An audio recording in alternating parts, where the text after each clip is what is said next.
هلا والله شباب. تطبيق سنتات تطبيق ربحي على شكل لعبة وتسلية، يعني يربح فلوس؟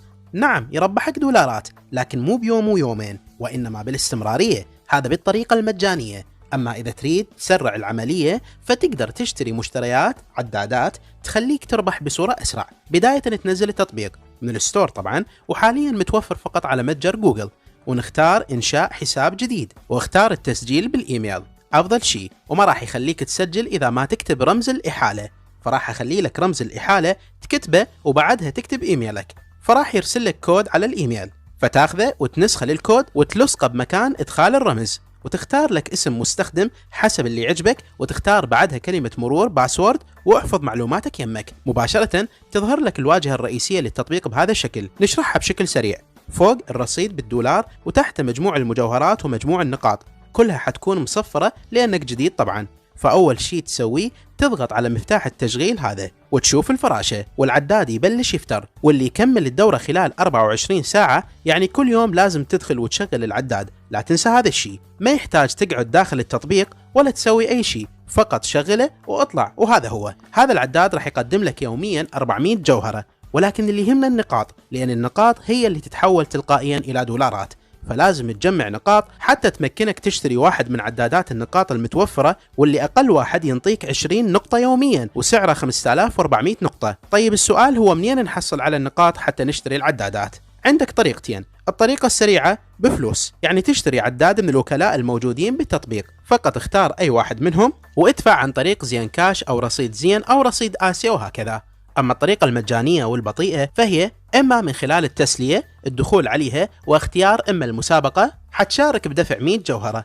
إذا أكملت حل 10 أسئلة بصورة صحيحة حينطوك 300 نقطة.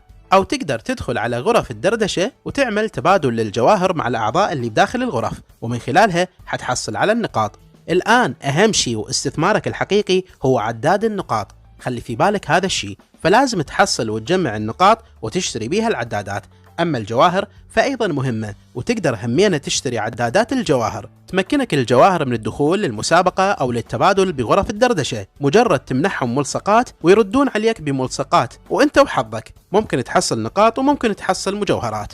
أيقونة شراء مثل ما ذكرنا بها شراء نقاط، أو تقدر تدخل للمتجر وتحول نقاطك إلى رصيد، يعني تشتري رصيد بنقاطك. متوفر رصيد آسيا وزين وكورك وحتى فودافون وانترنت وشدات بوبجي وغيرها. أيقونة التحويل تقدر من خلالها تحويل النقاط إلى أي شخص عن طريق رمز الإحالة، أو تقدر تحول النقاط إلى مجوهرات، أو تقدر تسحب أموالك كاش بصورة مباشرة، وهذا أهم شيء واللي الناس دائما تسأل عنه. من خيار كاش تكتب النقاط فيطلع لك قيمتها بالدولار. مثلا عندك 10,000 نقطة وتريد تسحبها، مجرد تكتبها وتضغط موافق، وراح تتحول طبعا قيمتها بالدولار. راح ياخذك إلى اختيار طريقة دفع، إما من خلال زين كاش إذا عندك محفظة زين كاش، أو من خلال بطاقة ماستر كارد إذا كان عندك بطاقة وحساب مصرفي، فراح تحتاج تدخل معلومات الحساب وبقية معلومات البطاقة.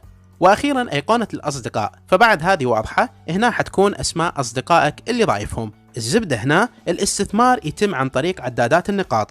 بداية بلش من الصفر وجمع جواهر وحولهم إلى نقاط، أو اشتري نقاط وبعدها اشتري العدادات. ولا تنسى أهم شيء، كل يوم تدخل وتشغل العدادات مرة واحدة وتطلع. فهذه كل فكرة التطبيق. راح أترك لكم رمز الإحالة الخاص بالتسجيل، وإن شاء الله مستقبلا أقدم لكم فيديوهات أكثر عن الموضوع وعن طرق الربح من الإنترنت. فإذا كان لديكم أي سؤال فقط اتركوه بالتعليقات، إن شاء الله نسوي فيديوهات مفصلة للإجابة عن كل الأمور المهمة. وبس، خليكم دائما ويانا.